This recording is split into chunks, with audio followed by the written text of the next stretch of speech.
Okay, welcome everyone. So let's get started. Today we are going to start a new and very exciting topic, which is zero knowledge proofs. It's a really interesting, very sort of fascinating and counterintuitive concept in cryptography. And in fact, this was one of the things why I decided to do research in cryptography. So, so in zero knowledge proofs, we have a prover and we have a verifier. Prover is trying to prove some kind of statement to the verifier, and prover has a secret, maybe sort of a solution or a witness to the statement that it is trying to prove. And prover would like to convince the verifier that what they are saying is true without necessarily revealing any additional knowledge. And we will take some examples. So zero knowledge proofs, they were introduced in like 1984, so something like 36 years ago. And since then, they have found a lot of different applications in cryptography. They have been very influential. Mathematically, the notion of zero knowledge proofs is very simple, but conceptually, it's kind of very deep and you know very confusing sometimes. So it takes some offline thinking to really become comfortable with what zero knowledge proofs are. And in fact, when the notion came out, it in some sense even confused the research community for some time, and it was not immediately accepted. Okay, so let's start with an example. So we have a prover and we have a verifier, and there's a common statement, there's a public statement. Okay, the public statement could be something like, let's take a mathematical equation. So it could be y1 to the power 5 y2, or okay, let's take x to the power 5 y square plus x times y cube plus maybe minus 7 equals 0. So this is some kind of multivariate equation. Okay, and prover is trying to prove to the verifier that this equation is satisfiable.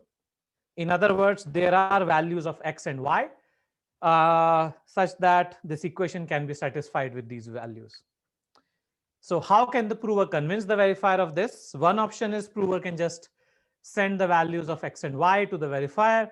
Verifier can plug these into the equation and just check for himself, right? But then prover is sort of giving away his witness in some sense, or his secrets. The question is, does there exist a protocol such that the prover and the verifier, they talk back and forth, and at the end the verifier is convinced that the statement is indeed true without the prover revealing any information to the verifier? Okay, we can take another example. Like, I'm sure you have heard of the 3-SAT problem, which is known to be an NP complete problem. So in 3-SAT, you are given something like A1 or A3 or A9 and A2 or A3 or A5, and could be a long formula.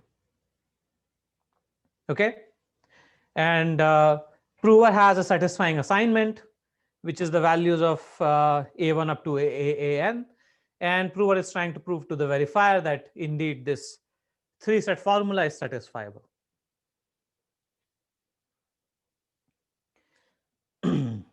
So zero knowledge proof were introduced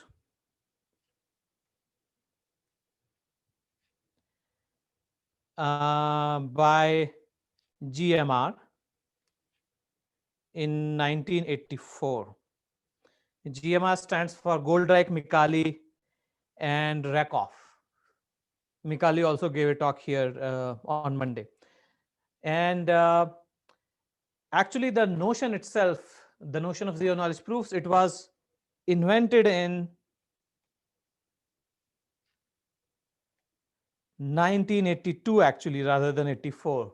So why did the paper get published in 1984? Well, the paper was rejected 4 times before it was eventually accepted.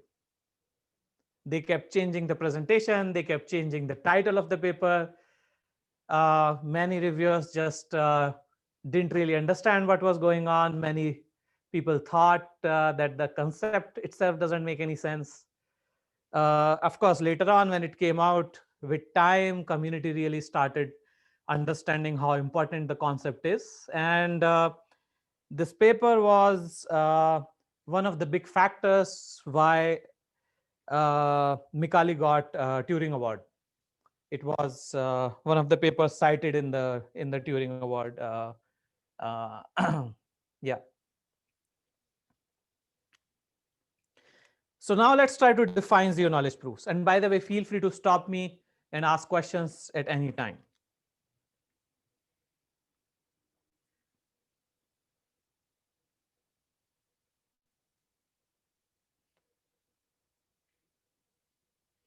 So normally we think of proofs as something which is one shot. The prover sends the proof to the verifier checks, and verifier is convinced. But that's not how zero knowledge proofs work. Zero knowledge proofs necessarily require some back and forth interaction between the prover and the verifier.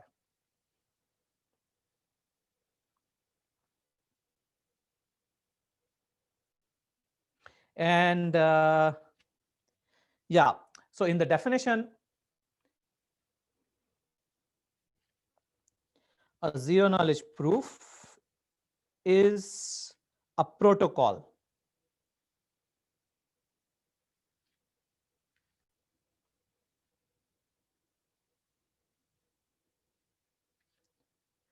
between the prover and the verifier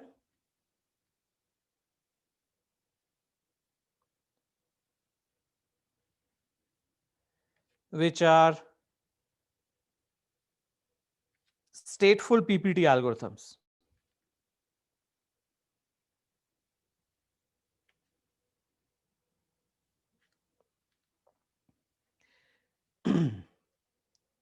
And typically in zero knowledge, we have something which is known as a common input.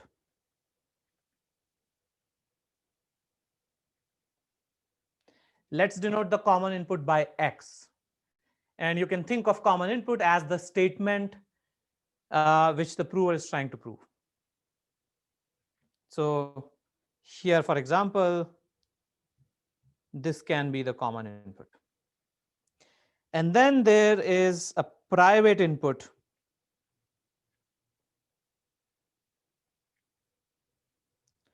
to the prover alone, which is the witness. Okay. So prover is trying to prove. So P wishes to prove that X is in some language L. So for example, in 3 set, this is our X. The language would be just the set of every formula which is satisfiable. Okay, so the verifier does not necessarily have any information about the witness W. Maybe verifier has the witness, maybe verifier doesn't. Okay, so we have 2 algorithms. The prover algorithm works as follows. So prover algorithm takes as input X, which is the common input, witness, which is the private input, and the next message of the verifier. And remember that this algorithm maintains some sort of state. Okay, and the prover outputs the next message, which is mi plus 1 of p. Okay, so here superscript p represents that this is the message generated by the prover, Similarly, V represents verifier messages.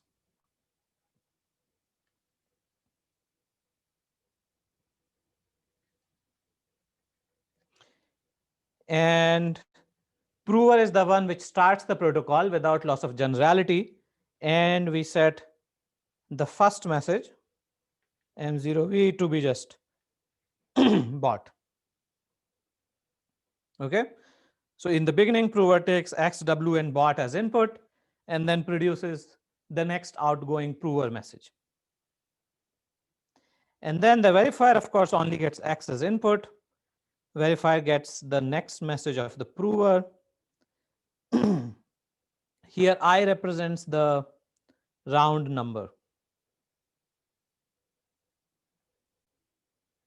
And the verifier outputs Mi of P. Sorry, V.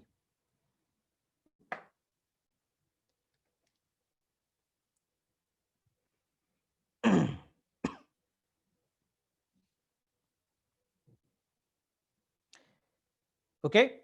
And at the end of the protocol, verifier outputs either accept or reject. Accept means that the verifier is indeed convinced that the statement is true. Reject means that verifier doesn't believe the prover.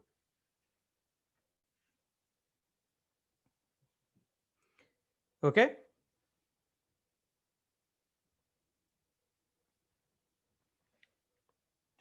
And in addition, let's denote the protocol transcript tau to be just all the messages exchanged between the prover and the verifier, starting with M1 of P, M1 of V, M2 of P, M2 of V, and so on. So basically all the messages exchanged in the entire protocol from the beginning to the end. Now this is the syntax of the protocol. Let's try to define what a secure zero knowledge proof looks like. Right? So it should satisfy three properties.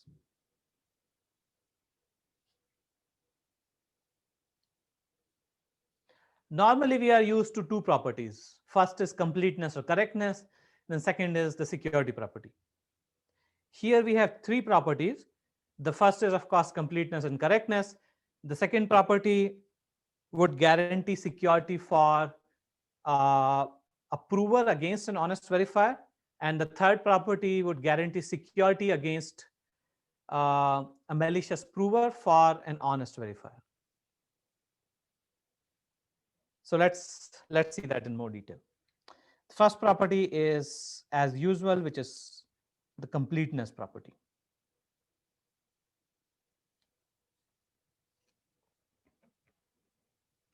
Completeness property just says that if everybody is honest, if the prover has the right witness, then at the end the verifier accepts.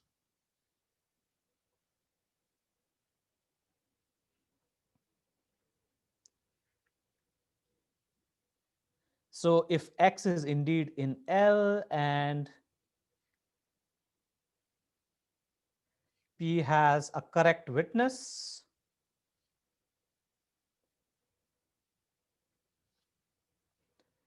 and if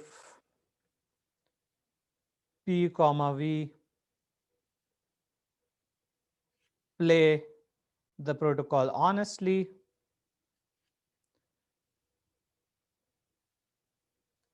V outputs accept always with probability 1. The second property is the property of soundness.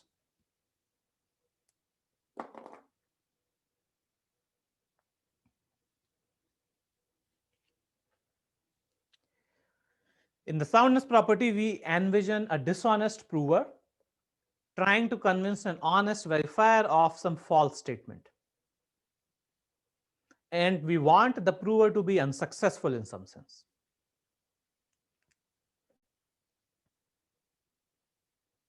So in soundness, if the statement is false, so if X is not in L,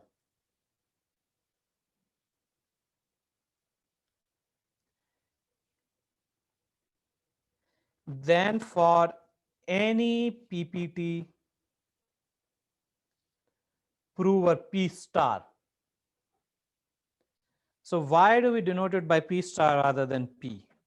So P is actually an algorithm which represents the honest prover algorithm. Okay, P star is any arbitrary PPT algorithm. You can think of it as a PPT adversary A. Yeah, we are used to denoting the adversary by A. But here, yeah, let's call it P star. And the honest verifier rejects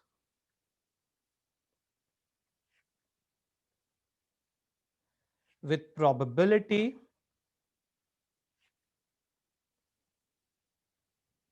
at least, let's call this probability P.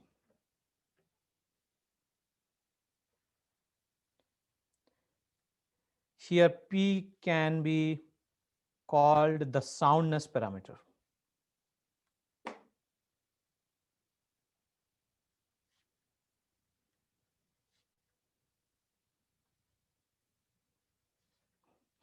Right, and ideally what do we want P to be? P should be very close to 1. So something like 1 minus negligible is fine, where n is the security parameter. Right, but we will keep our definition general for P, and we will see the reason for that later on.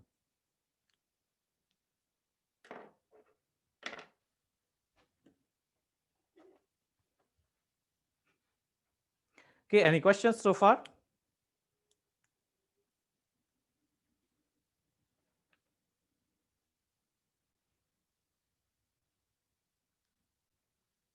And then finally, we will have the zero knowledge property, which is, of course, the most interesting and most tricky property to define. So soundness property, we were talking about a malicious prover. In zero knowledge, we are talking about a malicious verifier. So what do we want in zero knowledge property? Intuitively, we want that the verifier should not learn the witness after interacting with the prover. But I mean, we cannot really say that the probability of verifier outputting the witness is negligible.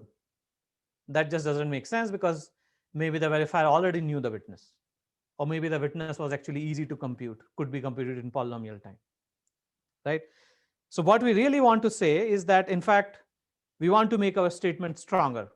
We want to say that verifier doesn't learn anything from the prover, period, about the witness or about anything else really. So zero knowledge property intuition is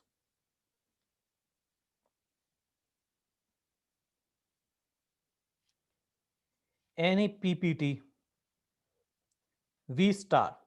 So V star could be the honest verifier algorithm, could be dishonest, just to be any PPT algorithm V star.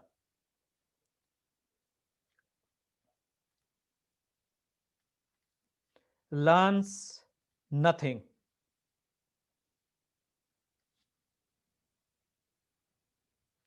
from the protocol. Okay, and this is a good intuition, but what do you mean by learns nothing, right? We need to be more mathematically precise. So let's see. Let's maybe drill down a little bit deeper. What we can say is that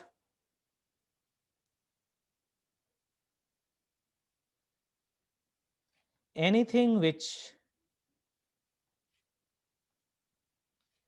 V star learns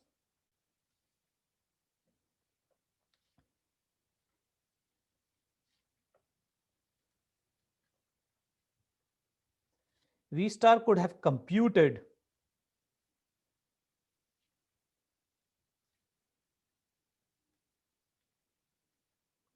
on his own. Okay, maybe makes a little bit more sense, but not quite. Let's be even more precise.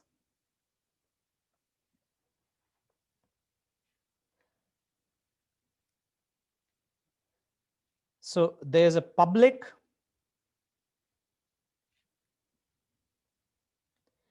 PPT algorithm. Let's call this algorithm S.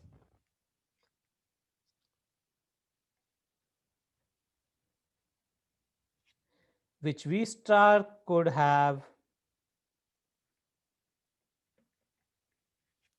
used to produce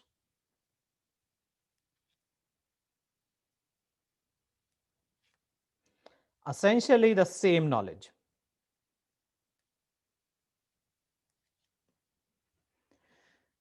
Okay, there's some information which V star learns from the protocol. That information can be characterized by this protocol transcript tau. Now, what we are saying is that there exists, in fact, a public algorithm S, which V star could have used to produce this tau, or maybe a very similar tau. Okay, so still all intuition. Now let's try to be a little more formal. Okay, so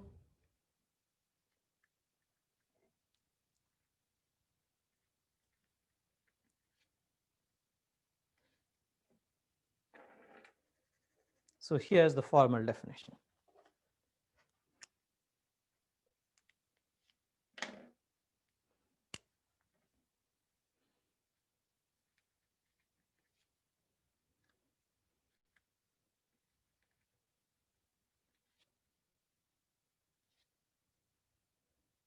So there should exist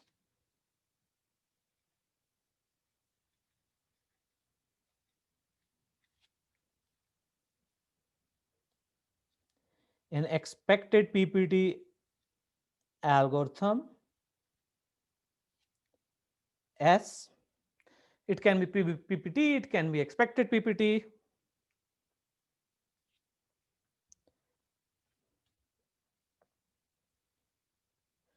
Such that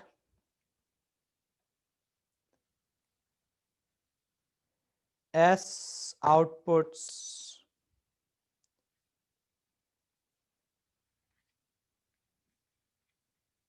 a transcript just out of thin air, just magically. Let's call this transcript tau sim.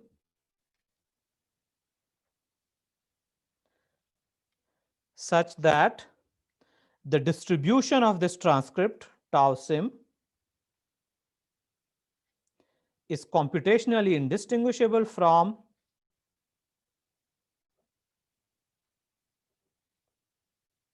the real transcript. Okay, the real transcript is just when the verifier interacts with the real prover. So maybe let me call this real here.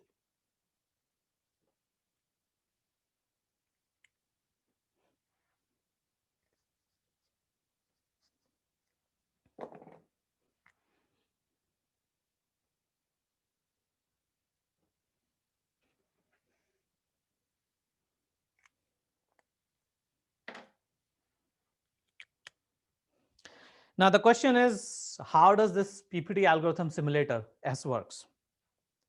So some things to keep in mind. S gets as input only the code or the description of V star.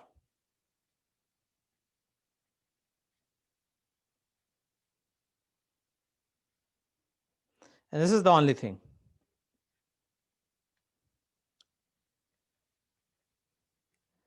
S doesn't have the witness W.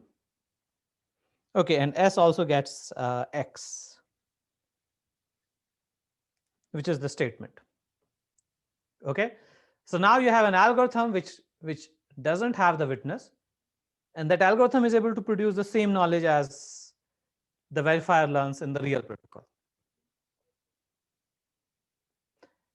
Now, okay, maybe this should be a question to all of you.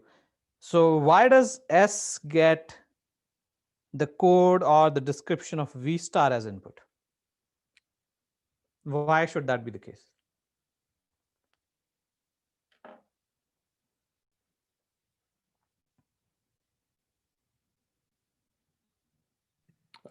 Is it so that it knows how VStar can gather knowledge and then like attempt to fool it into to like get the computational indistinguishability?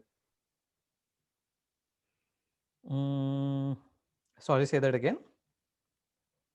So it gets like a representation of VStar so that it knows the types of messages it gets from the actual verifier so that it can attempt to produce traces that are indistinguishable. Yeah. Yeah, that's one way of viewing it, that it seems necessary. But maybe a more philosophical reason is that what was our goal here? Our goal was to show that V star on his own can produce a transcript like this, right? And then, of course, V star has its own code and own description. So V star has its own code, V star has X, S is a public algorithm. So V star just on his own could produce this entire transcript. Okay, so now another question maybe. Yeah. So when we say that tau sim is computationally indistinguishable to tau real, right? So this distribution, like generally is it like this that this distribution is coming because S can output given V and X multiple things? Is the distribution coming from that? Like how is the distribution coming? Or will like S? Yeah. So P and V are randomized algorithms, actually. They're PPT algorithms. So as part of the protocol, like maybe P generates some random numbers, V generates some random numbers. So this whole transcript it's not fixed. Okay. Okay. Thank you, sir. Thank you.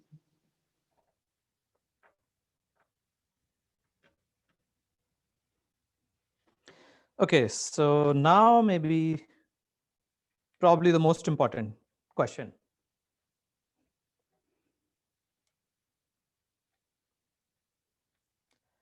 So why can't a cheating prover, a cheating P star, use S to convince V without having the witness? This is probably the most confusing question when you look at zero knowledge for the first time.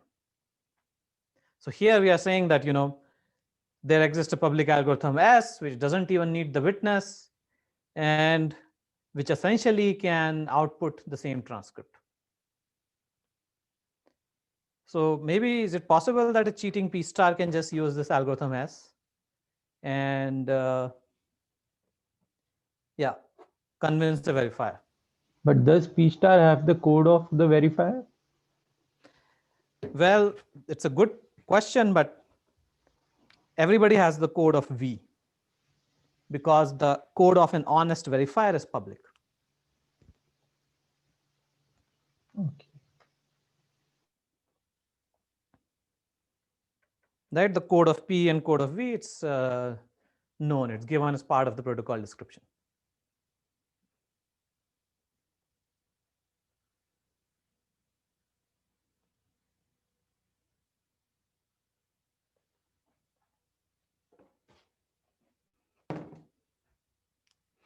And here the answer lies in single versus multiple attempts.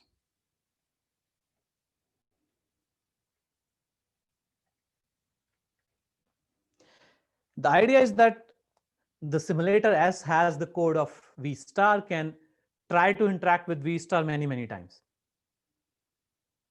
And hence has multiple attempts to convince V star. On the other hand, a cheating prover talks to a live verifier, right? As soon as you make one mistake, the live verifier is going to stop talking to you. You don't have the code of this live verifier to sort of reset it and start it again. So let's maybe try with an example. I think I gave this example in the first class when I was just talking about zero knowledge. Yeah, so this example has nothing to do with cryptography. So let's think about a magician. So you are walking on the road and you end up meeting some magician, and that magician claims that that they can count the number of hair on your head, right? So how do you verify that the magician is not bluffing, right? And the idea is that you go behind a tree or maybe some closed door, you flip a random coin. If the coin is 0, you do nothing. If the coin is 1, you take out one hair from your head, and then you come to the magician, right? And then you ask the magician again, what is the number? If the number goes down by the correct amount, which is either 0 or 1, then you're convinced that the magician indeed has some magic powers. The magician could still cheat with probability half, but then you can repeat this protocol many times, right? So if you are doing it live, it would be very hard for the magician to cheat, right? Because in one attempt or the other, the magician might be wrong, right? In fact, even in the first attempt, the magician will be wrong with probability half. On the other hand, if you, so here magician is the prover, right? On the other hand, if the magician has sort of your entire code, then the magician can just make up numbers and see if the code accepts that number or not, and then just output that transcript, which your code in some sense accepts. Okay, so that's sort of a high level idea, and I think But like, even if I have the verifier's code, right, and if say I'm the magician, like they are choosing some random number in their code every time. mhm. How can I make a transcript that works with the random number always? So like if they are picking a random number between 1 to 10,000, I did an experiment then 50,000 times. I know whatever they are going to do. So like, okay, you are saying that I can first ask them the random number and then I can give the transcript with that random number that works. So it's something like the following. The magician makes up some random guess. Okay, the guess just 0 or 1. If your code accepts that guess, then the magician is already successful.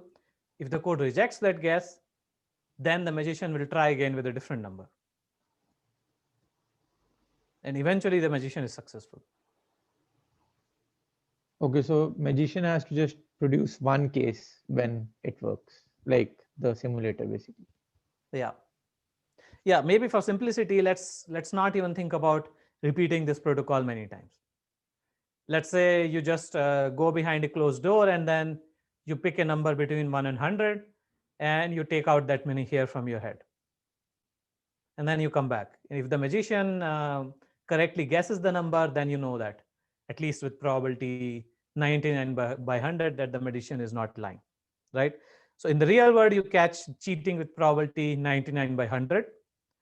But if the magician has your code, magician can just say 0, you reject, let's try again, 1, you reject, 2, and then goes up till 100.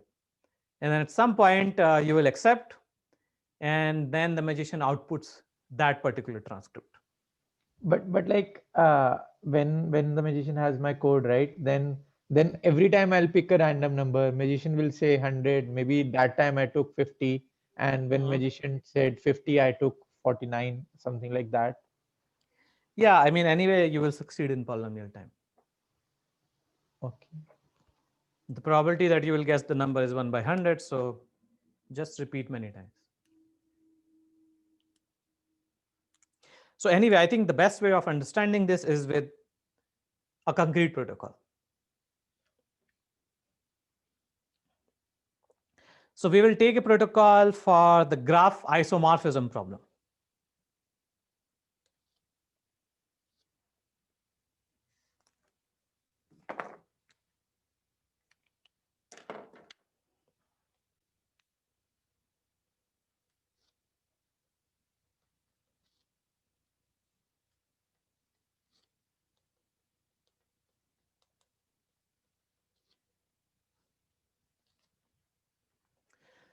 So the question of graph isomorphism is you have two graphs. Let's call them G0 and G1. Okay, so you are given two graphs. You have to find out if these graphs are isomorphic or not. What does isomorphic mean? That these graphs are essentially the same, except maybe you relabel some of it.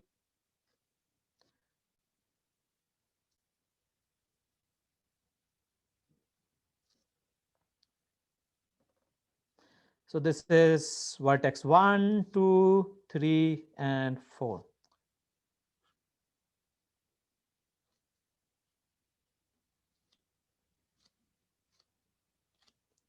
One, two, three, and 4. Okay. So are these graphs isomorphic?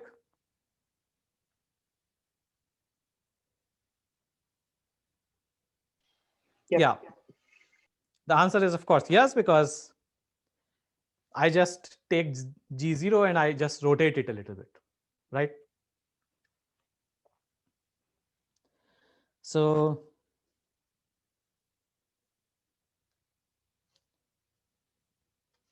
we say G0 is isomorphic to G1 if, so this is how we denote isomorphic, just put equals and then this I. If there exists a permutation, let's denote this permutation by pi, such that G0 equals pi of G1. Okay. And what is pi in this case? Pi is just like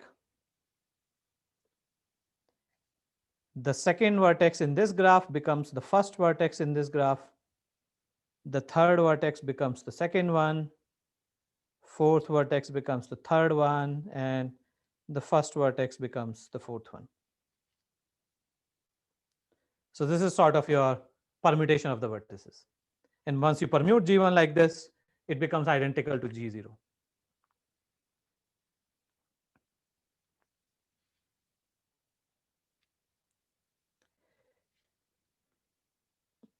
Now, of course, here we were taking small graph, but if the graph is large, with maybe hundreds or thousands of vertices, then given these two graphs, it's very hard to test if they're isomorphic or not.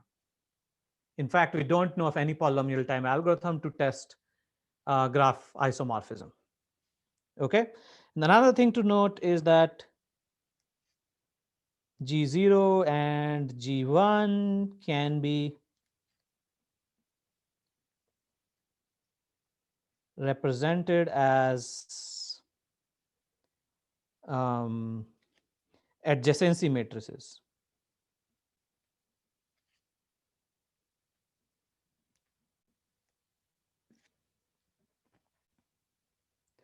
Okay, so here the matrix will be 4 by 4 for each graph if it has if the graph has 4 vertices.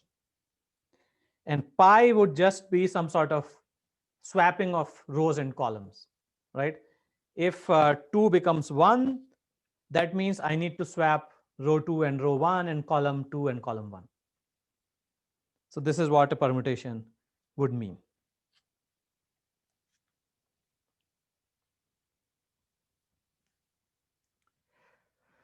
Okay, so now what do I mean by zero knowledge proofs for the graph isomorphism problem? The common input x here would be G0 and G1. Okay, and the witness would be pi. So the two graphs are known to both the prover and the verifier. Prover, in addition, is also given the permutation. And the prover has to convince the verifier that these two graphs are indeed isomorphic. And we will try to design a zero knowledge proof for this. And we will make use of the following three properties of graphs.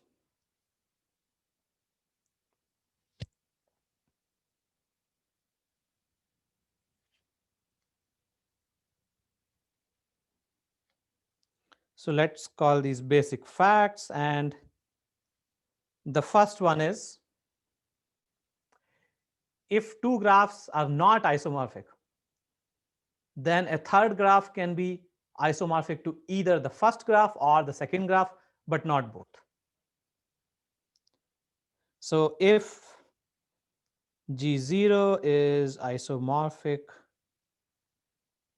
it's not isomorphic to G1, then for every graph G,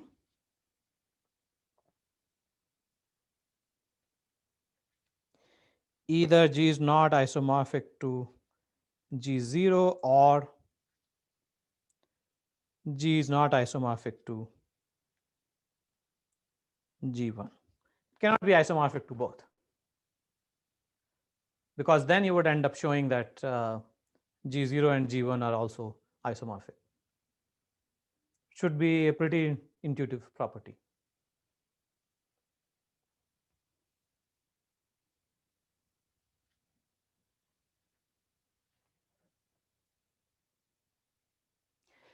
So let's look at the second property.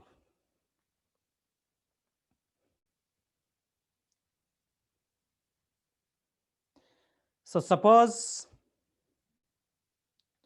sigma is a random permutation.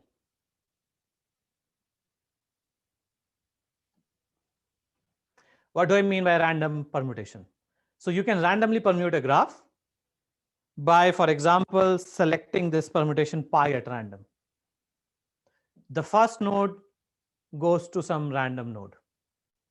The second node goes to another random node among the remaining ones, and so on.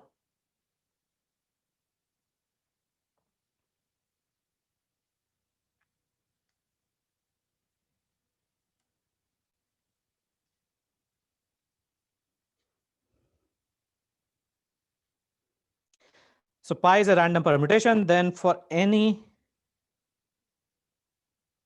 other permutation, let's call it pi, which is an element of, so let's say this P is the set of every permutation.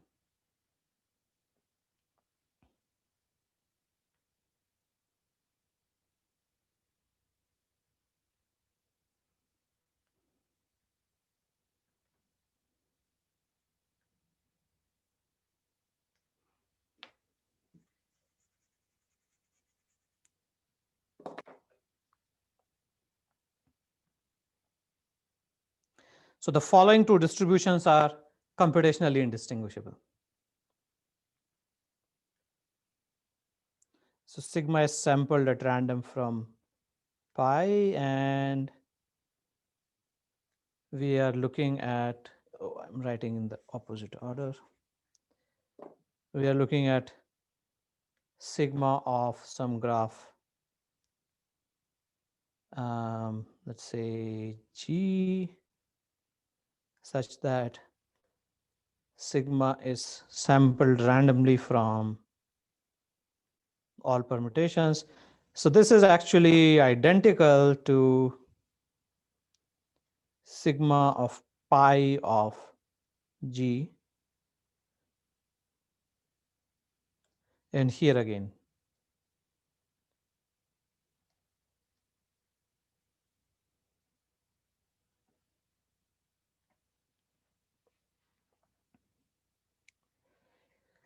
Okay, and this holds for every fixed permutation. So here what we are essentially saying is that if you choose a random permutation, then it doesn't matter whether you start with G or you start with pi of G, where pi is any other permutation. The graph that you end up with has identical distribution, same distribution in both cases. Right, because eventually all the vertices will be mapped to a random vertex.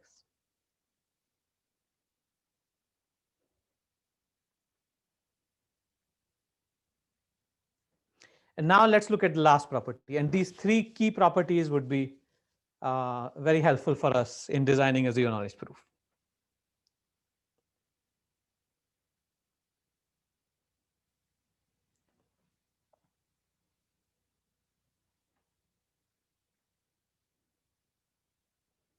And the third property really follows from the second property. If we have two isomorphic graphs, G0 and G1, then sigma of G0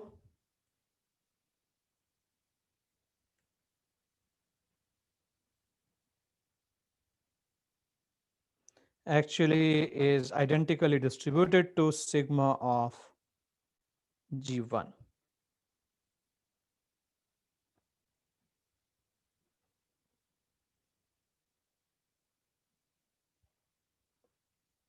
Right? And this follows from the second property because G1 is actually the same as pi of G if the two graphs are isomorphic. So any questions about these properties?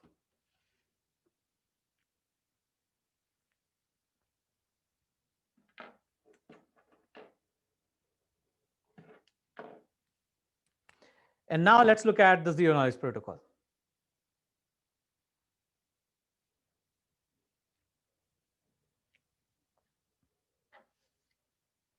So zero knowledge for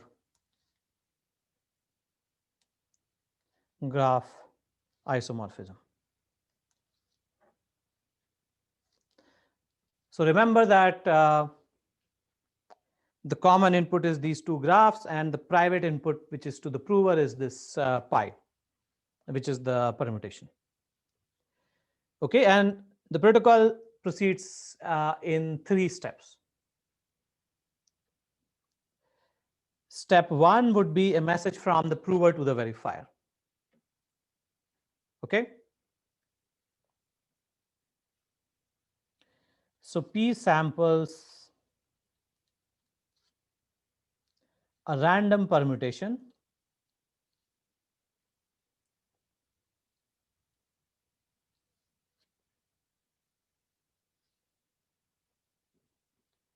and sends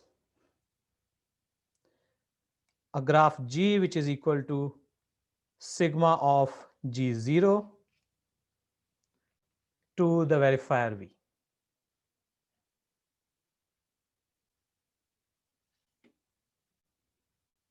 Okay, so here let me write down X is G0 and G1, and W is pi such that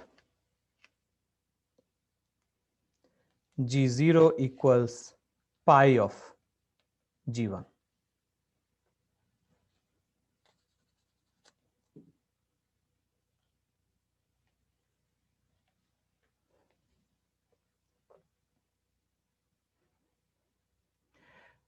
Verifier's message is very simple.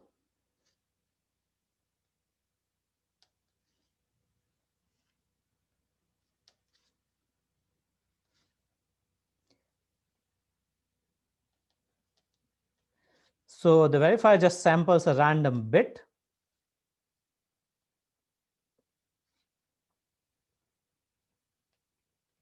And just sends this bit to the prover P.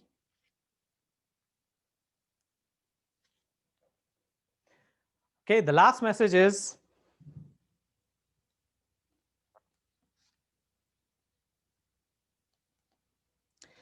and intuitively, verifier is sending a challenge. The verifier is asking the prover to show isomorphism of G to either G1 or G0.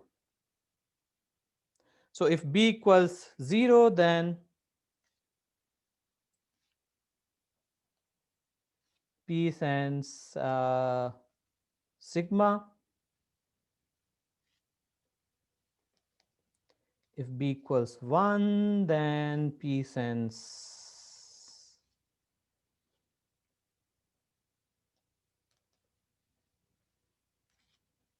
sigma applied to pi. And note that you can combine two permutations into a single permutation. So this permutation is just you apply pi first, then you apply sigma.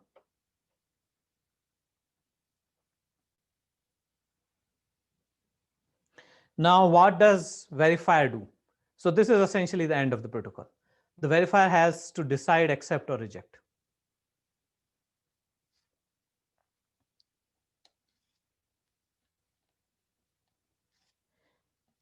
So V checks the following.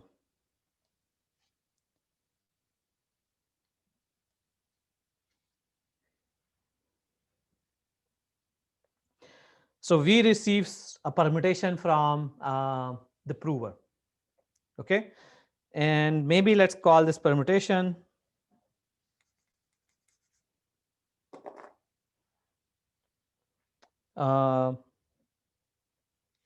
let's say phi. So V gets phi and checks the following. If B equals 0, then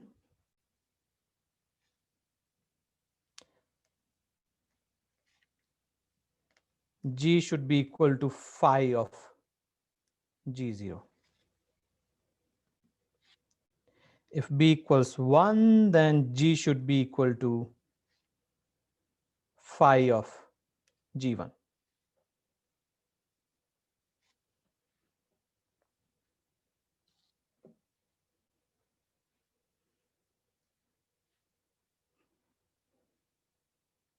And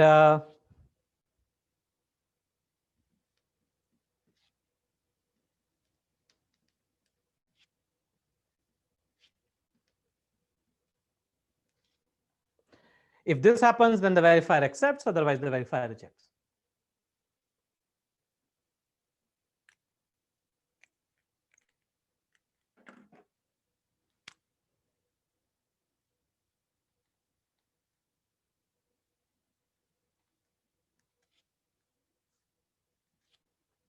Now let's try to prove completeness.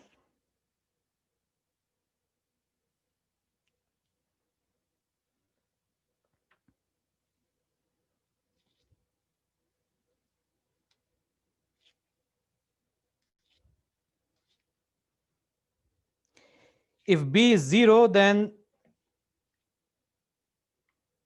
phi is actually equal to sigma, which implies that G equals sigma of 0.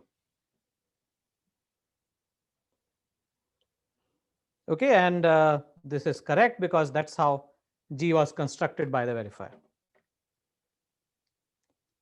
If B equals 1, then phi equals sigma times pi, which actually implies that G equals sigma times pi times G0. And why is that? This is because, sorry, G1 here. Shouldn't be G1? Yeah, exactly. This is because this is actually the same as G0. And this is from here, just the definition of what pi is. Okay, and here the high level idea is there are two graphs and then there's a third graph. At random, the verifier will ask you to show equivalence of this third graph to either the first graph or the second graph, right? If the prover can do both, then obviously the first and the second graph must be isomorphic.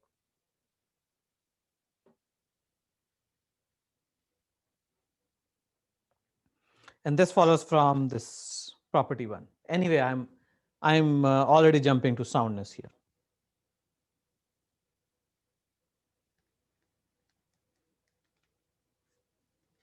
Okay, so any questions about completeness?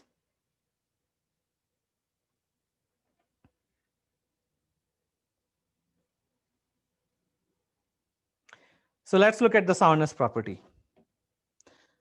So soundness property will rely on one, the first property here. So say that G0 is in fact not isomorphic to G1, but the prover is trying to cheat.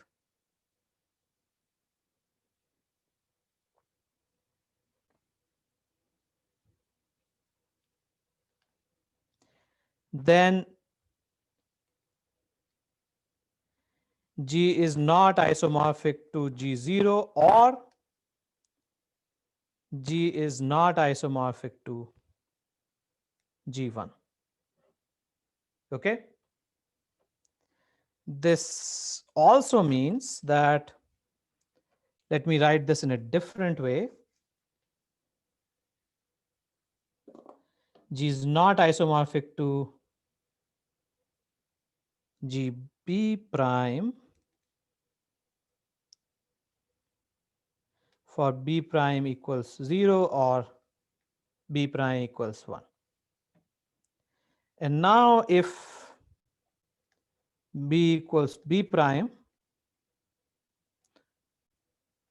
the prover will fail, right? Because if B equals B prime, then the prover has to show that G is isomorphic to G of B prime, which is just false, right? You cannot produce a permutation which will show that isomorphism.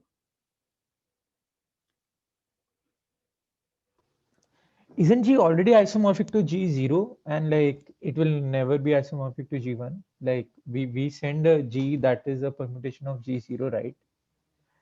That's a good question, but we are talking about an arbitrary prover P star, which doesn't have to follow the protocol. In particular, this prover might always construct G from G1 even. Okay. Thank you, sir. Thank you. So let's write P star here. P star fails. So we don't know how G was chosen, right? But G is not isomorphic to at least one of these graphs, regardless of how you choose it. And then, yeah, then you fail if that graph is the chosen one. It means that P star fails with probability at least half. Okay, but not more than that. You can succeed in this protocol fairly easily with probability half. So the protocol does give us some soundness, but it's not ideal. And we will talk about how to sort of amplify the soundness by repeating this protocol many times at a later point. Now let's look at the most interesting property of zero knowledge.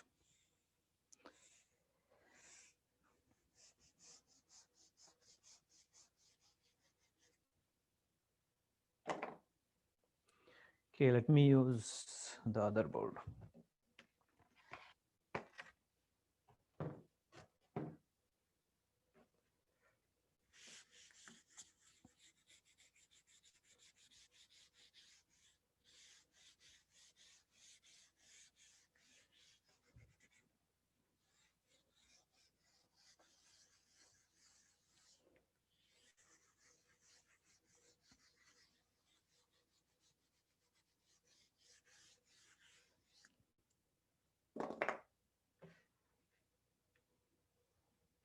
And let me just write down the protocol here again.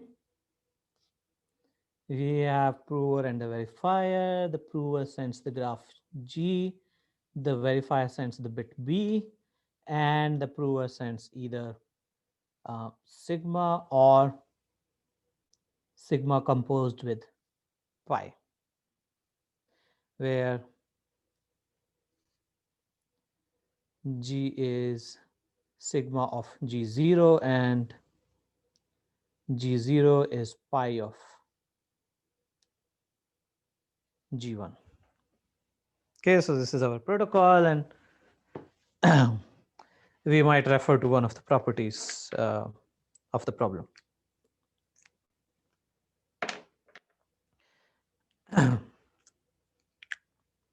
Okay, good. So we are done with completeness and soundness, and now let's try to prove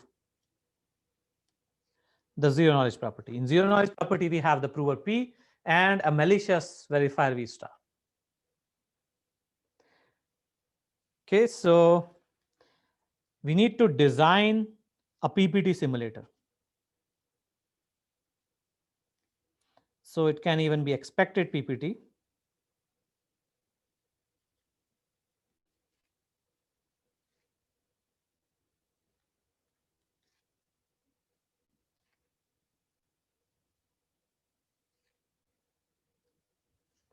So the simulator will work as follows.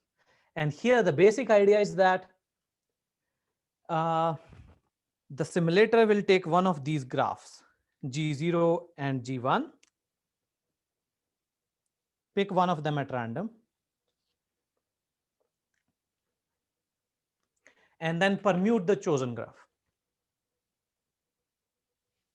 Okay, so that's the first step. You select B prime at random, and you select the permutation sigma at random,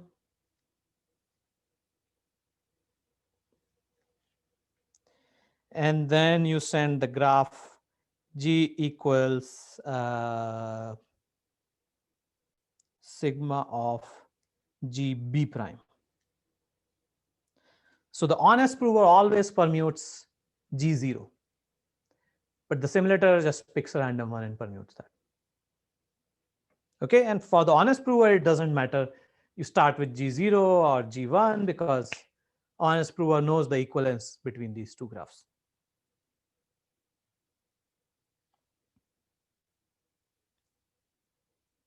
Okay, so yeah, I mean, there's no notion of even sending. And set the first prover message MIP equals this.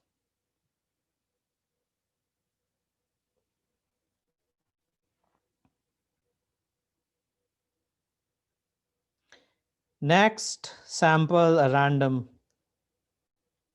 bit, which would be the challenge of the verifier V star, and set M1 of V to be B. Okay, and by the way, this is just the first attempt. Let me clarify that.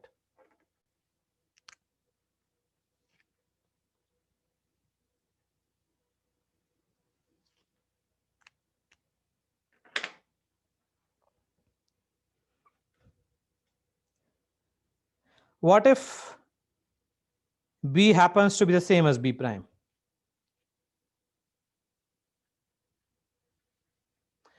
Then that's great. Simulator succeeded. Then just send sigma. Okay.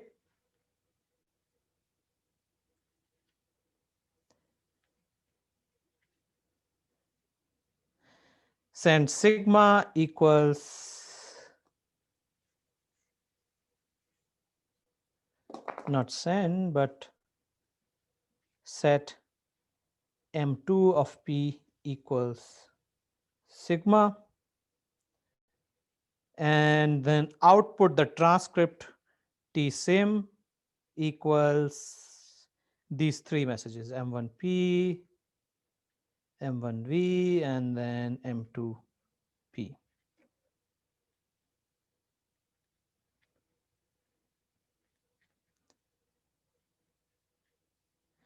Else our simulator was unlucky, go to step 1. Okay, and the idea is that with probability half, this condition B equals B prime will be satisfied, and then the simulator succeeds. If not, you just try again. So in expected polynomial time, your simulator will succeed and will terminate.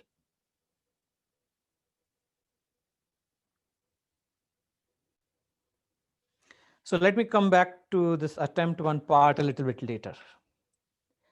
Let me try to give you a proof that in fact, maybe it will be a fake proof, that in fact this simulator works. So what is the difference between the transcript, the simulator outputs versus the real transcript? So let's see. So tau sim versus tau real. And now I want to use one of these properties.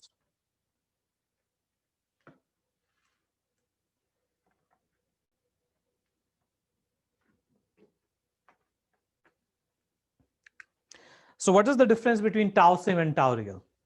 The only difference is how the first message is constructed, right? The prover P always starts with G0, but S starts with G of B prime. Okay? So there's a difference in how this graph G is constructed when you look at the two cases. Is this difference noticeable? And the answer is no. And this is because of the third property. The third property says that if two graphs are isomorphic, you want to take a random permutation. It doesn't matter you take a random permutation of Z0 or G1.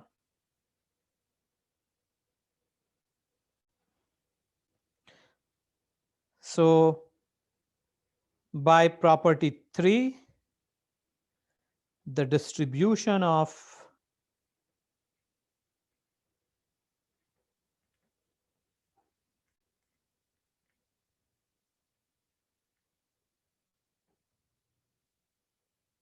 is identical to sigma of GB prime.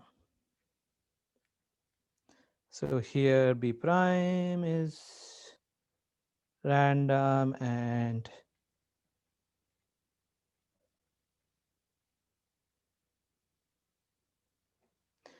this property says that you start with G0 or you start with G1.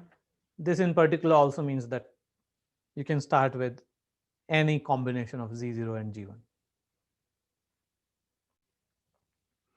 Okay, so great. So that was our first message, which looks identical in simulated and real. And the second and the third one are actually the same.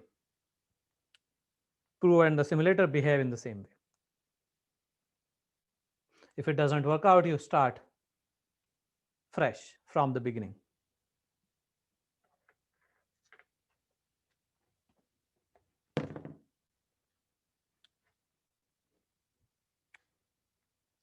So any questions? And why is this only attempt 1? There is a very subtle problem with this.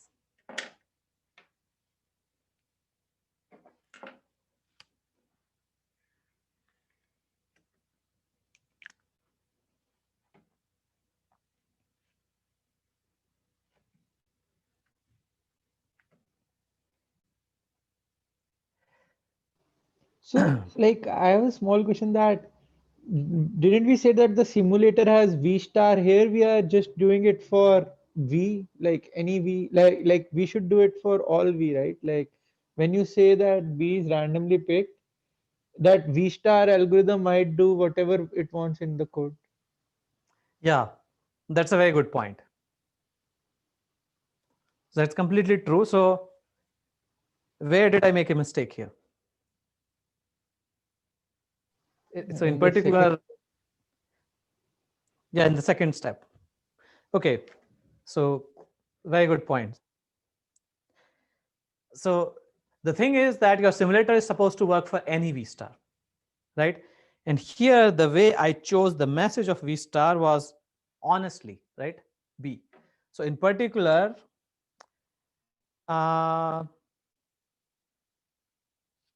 what if V star always picks, let's say, B equals 1, right? A dishonest verifier can do whatever it wants. So a dishonest verifier in particular can always choose the same bit B. And in that case, you look at this simulated transcript. It's clearly distinguishable from the real transcript. Because in simulated transcript, the second message will be 0 with probability half. In the real transcript, the second message will always be 1. So these two distributions are not computationally indistinguishable by any means. Right? So tsim and tau real are easy to distinguish.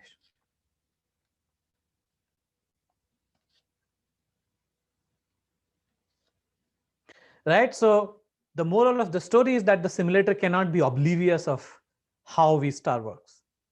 Simulator has to use V star in some way or the other. So how do we fix this problem?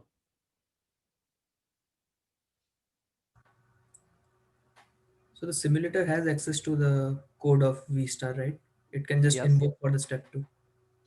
Yeah, great. So step 1 is the same.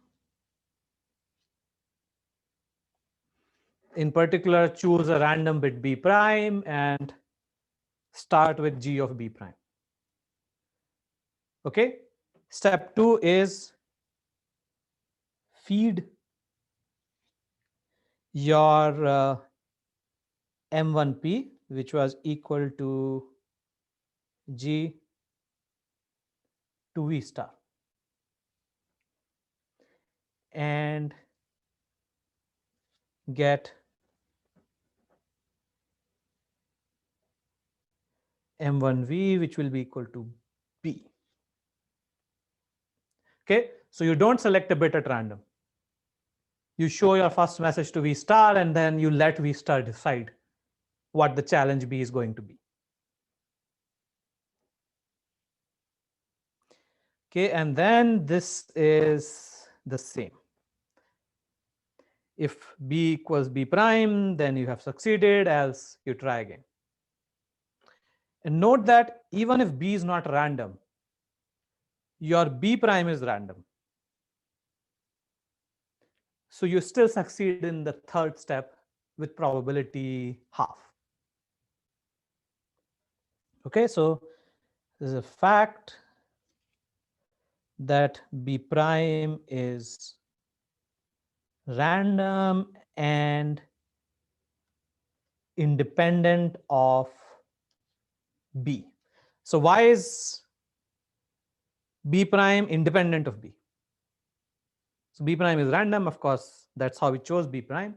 But why is it independent of B? In particular, maybe B is always the opposite of B prime. And then the simulator will never succeed.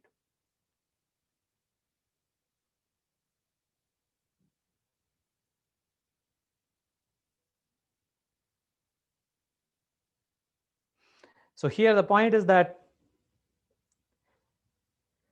V star never gets to see B prime. So V star has no information about B prime because G perfectly hides B prime. And this again follows from the third property. Regardless of you started with G0 or G1, G remains the same, and hence G has no information about which graph you started from. Okay, so with probability half, your simulator still succeeds, and that's great. This means that your simulator is expected polynomial time. And this is the correct simulator for the zero knowledge proof.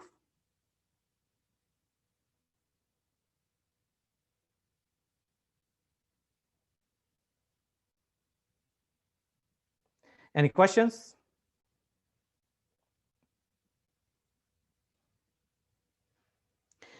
Okay, good.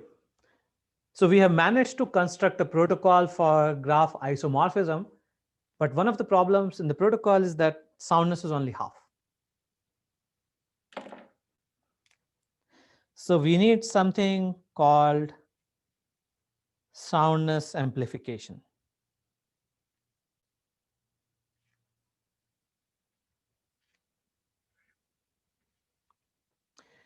And very naturally, you can just run the protocol, let's say, n times. Okay, so if you run it, let's say, n times, then your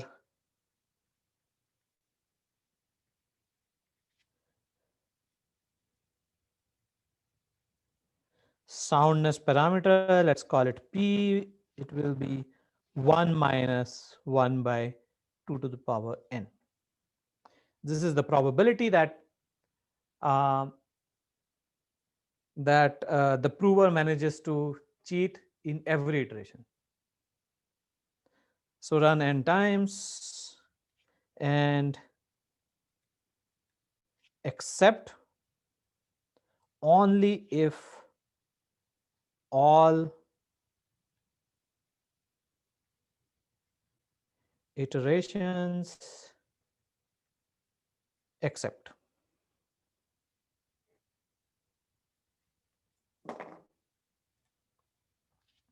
Okay, and the success probability of a cheating prover in any given iteration is half. So the overall success probability is just 1 by 2 to the power n, which means that the probability of reject is 1 minus 1 by 2 to the power n. Now, there are a few things to keep in mind when you're repeating the protocol many times. So you need to choose a fresh sigma.